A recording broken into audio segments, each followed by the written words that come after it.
இயக்கத்தில் அஜித் நடித்துள்ள படம் விவேகம். அஜித்திற்கு ஜோடியாக காஜல் அகர்வால் நடித்துள்ளார். விவேக் ஒபராய், அக்ஷரா ஹாசன் ஆகியோர் முக்கிய கதாபாத்திரங்களில் நடித்துள்ளனர். சத்யஜோதி பிலிம்ஸ் சார்பில் தியாகராஜன் இந்த படத்தை தயாரிக்க அனிருத் இசையமைத்துள்ளார். இந்த படத்தின் இறுதிக்கட்ட படப்பிடிப்பு பல நாட்களாக பல்கேரியாவில் நடைபெற்று வந்தது. இதனால் ட்ரீசர் கட் பண்ணுவதற்காக எடிட்டர் ரூபன் கூட பல்கேரியாவுக்கு சென்றார். இந்நிலையில் நேற்றுடன் படப்பிடிப்பு முடிந்தது.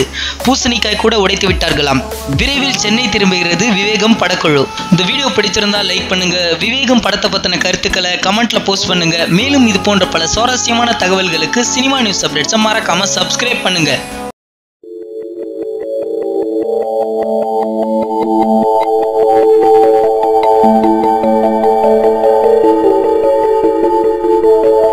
Thank you.